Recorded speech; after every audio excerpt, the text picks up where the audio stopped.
Section 6.2, Special Parallelograms. So everything that we cover in this section is a parallelogram. Okay. Our objective is students will successfully learn the properties of rhombi, rectangles, and square. Rhombi is the plural of rhombus. So, a rectangle is our first special parallelogram. It is a quadrilateral with 4 right angles. So we see 1, 2, 3, 4 right angles. So this is a rectangle. So we call it rectangle. And we start at a quarter and go around. So A, B, C, D. Rectangle A, B, C, D is its name. Notice that since all angles are congruent, that means the opposite angles are congruent. So angle D is congruent to angle B, and angle A is congruent to angle C. That means that the opposite angles are congruent. So a rectangle is also a parallelogram.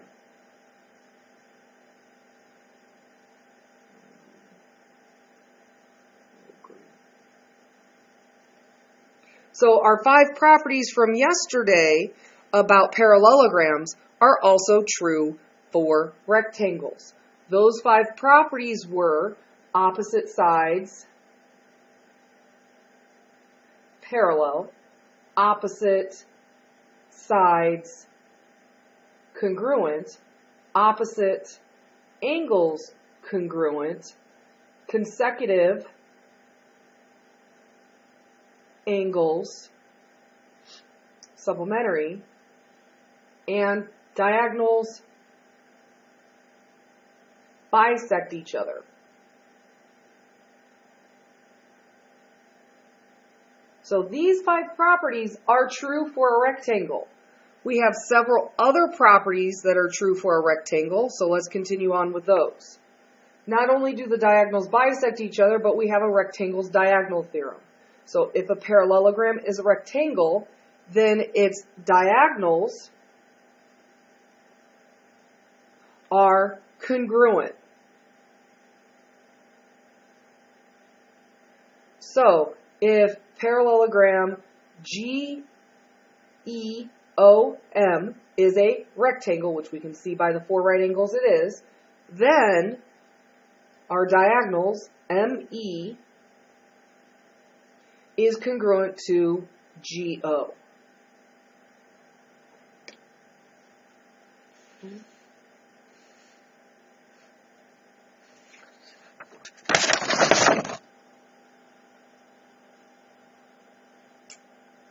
Next special parallelogram is a rhombus. A rhombus is a quadrilateral with 4 congruent sides.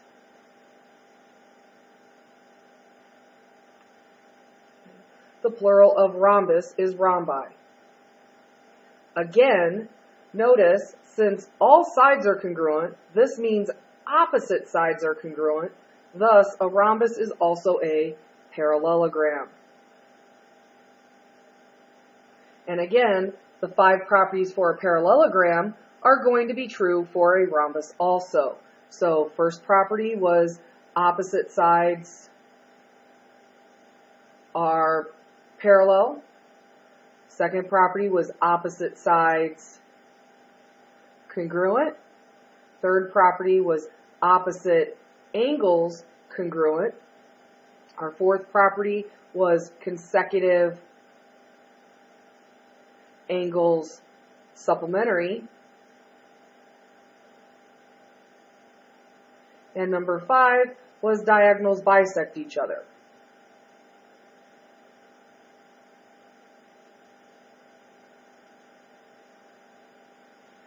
Okay. So those 5 properties are true, along with all 4 sides are congruent. So since 4 sides are congruent in this shape, we say that EFGH is a rhombus. So we can call it rhombus EFGH.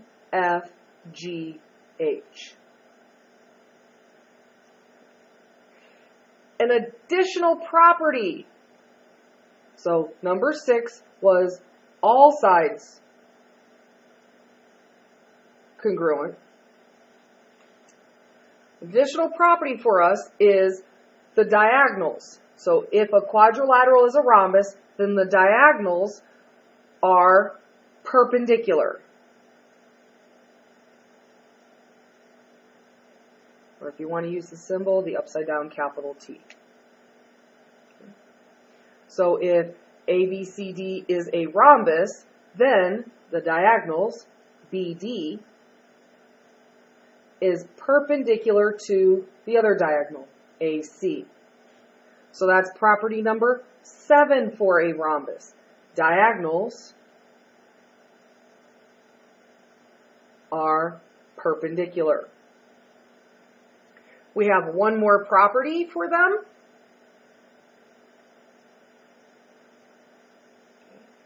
Rhombus opposite angles. If a quadrilateral is a rhombus, then each diagonal bisects the pair of opposite angles.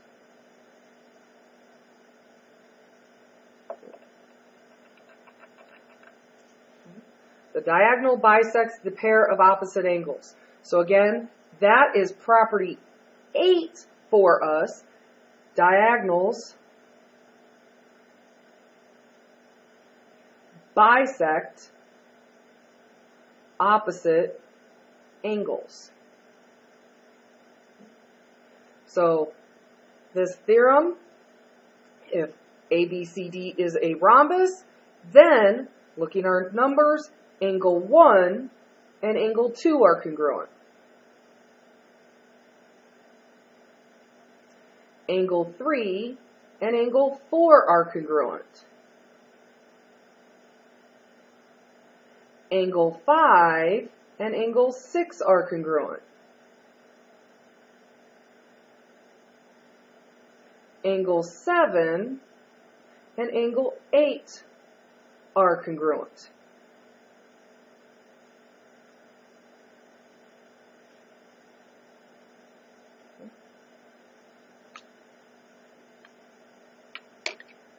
Okay. Our last special parallelogram is a square. So a square is a quadrilateral that is both a rhombus and a rectangle. At the same time. This means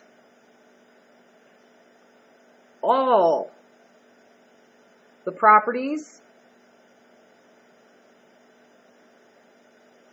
for a rhombus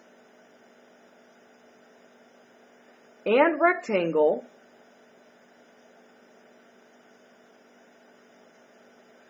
are true for the squares.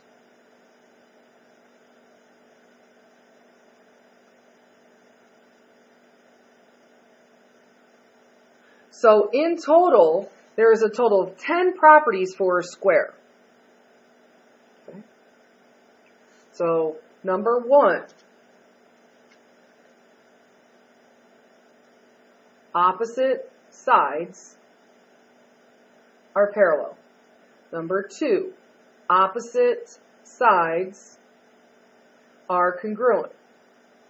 Number 3, opposite angles are congruent. Number 4, consecutive angles are supplementary.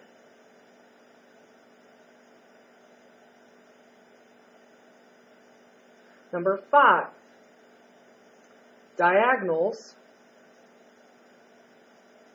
bisect each other. Number 6, 4 right angles. Number 7, diagonals are congruent. These 6 and 7 are the properties of a square that come over, the additional ones. Number 8, all sides are congruent. So this is coming from a rhombus. Number 9, diagonals are perpendicular. Again, this is coming from a rhombus. And number 10, diagonals bisect opposite angles.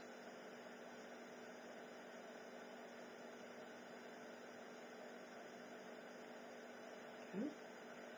So those are the 10 properties that are true for a square.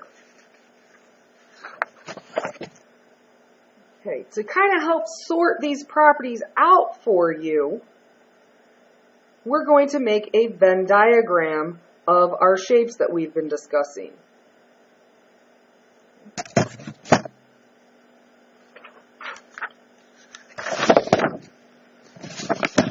So, the biggest group of things that we know is that the group of polygons exists. So we're going to make a big rectangle shape. And these are all the polygons. Within that, right now, we know there are triangles. We discussed those in Unit 3. In Unit 4. And then, what we're discussing right now, this unit is composed of quadrilaterals. Our four-sided shapes.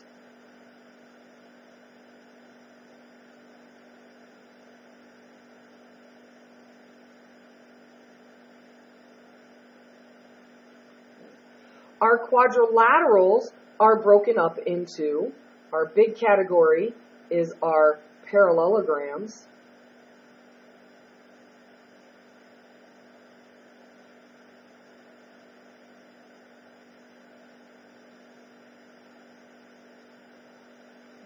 Our parallelograms were broken up into rectangles.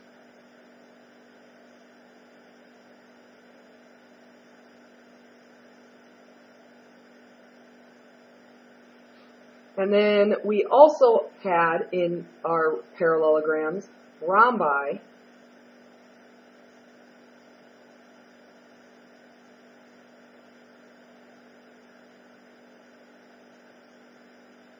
And the part that rectangles and rhombi overlap in, those are our squares.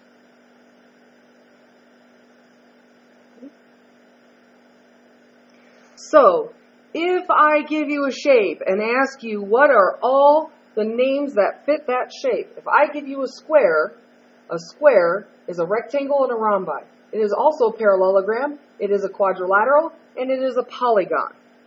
So I work my way out of the shapes.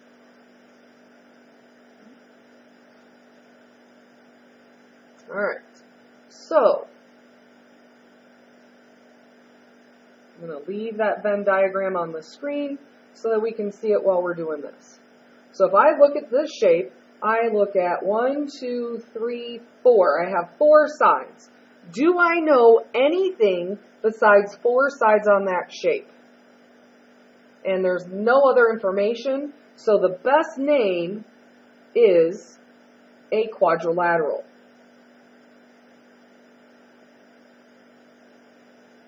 Okay? Because it's a 4-sided polygon.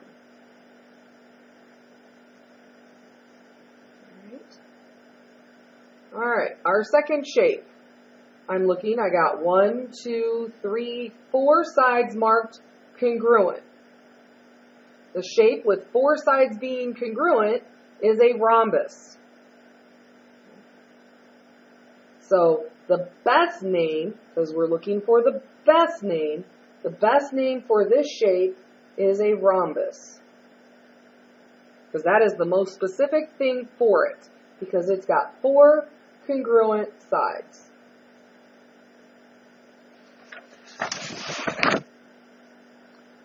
Okay, So now to use some of these properties. Again, I want to keep the Venn diagram where we can see it so we can decide what we're doing here. So let's read this. Given quadrilateral quad is a rectangle whose diagonals intersect at point P. Find the value of x and y if, and then we have all of this stuff. Now, it would be really good for us to label, but the picture is kind of tiny, so we might draw some arrows on the outside so we can point at things rather than trying to squish it in. So angle QUP is 6x minus 16. Angle PQU. So this angle right here is 4x plus 14.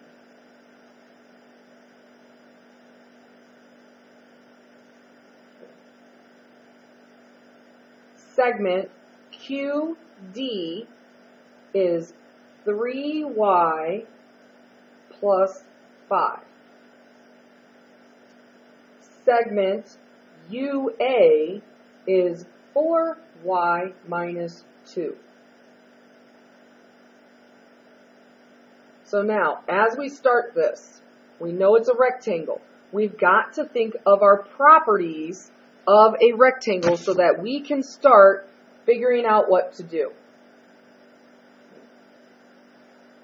So, our 7 properties of a rectangle. Opposite sides, parallel. Opposite sides, congruent. Opposite angles, congruent. Consecutive angles, supplementary.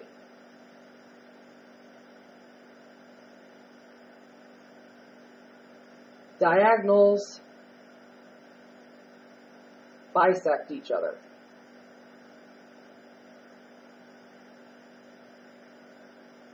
Number 6 is 4 right angles. And number 7 is diagonals are congruent.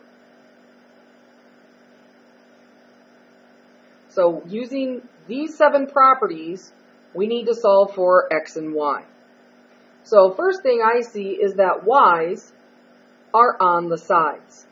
So I know that opposite sides are congruent. So I'm going to solve for my y's first because that's the easier one. So we know opposite sides are congruent, so I'm going to mark those. And that means these expressions, 3y plus 5 and 4y minus 2, get set equal to each other. And now we can use our algebra. So subtract 3y from both sides. We get 5 equals y minus 2. Add 2 to both sides. So we have 7 equals y.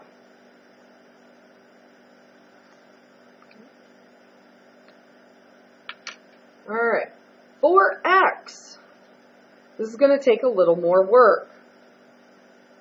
We're going to use 2 properties to get us into the triangle so we can, or into the rectangle so we can figure out what we need. Okay, we're going to use number 5 and number 7. If I have diagonals that are bisecting each other and the diagonals are congruent, so in other words, I'm taking 2 segments that are of equal length and cutting them both in half. What would we know about all of those 4 pieces? Well, all 4 of those pieces would have to be congruent. So the diagonals of a rectangle are congruent and they bisect each other, resulting in all 4 of those pieces congruent. Now, looking at just this top triangle, I have 2 sides of the triangle congruent. If I know 2 sides are congruent, that means the angles across from those two sides are congruent.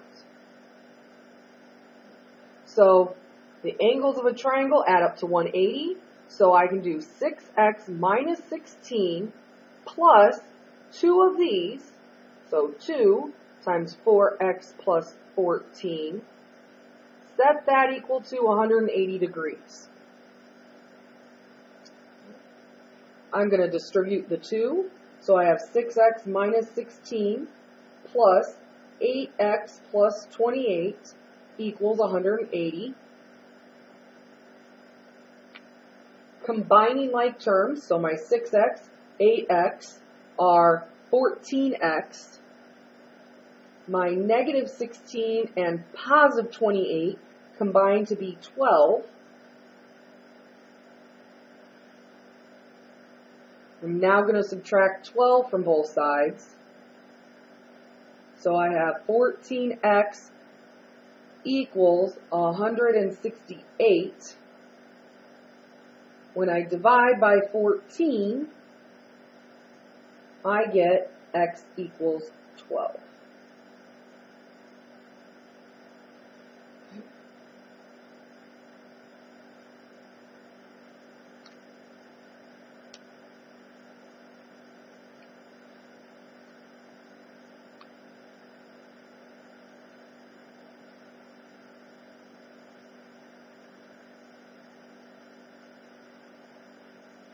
When you are finished with that, go ahead and answer the essential questions.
Okay, our essential questions. Parallelograms are sometimes squares. Squares are always parallelograms. Rectangles are sometimes squares. Squares are always rhombi.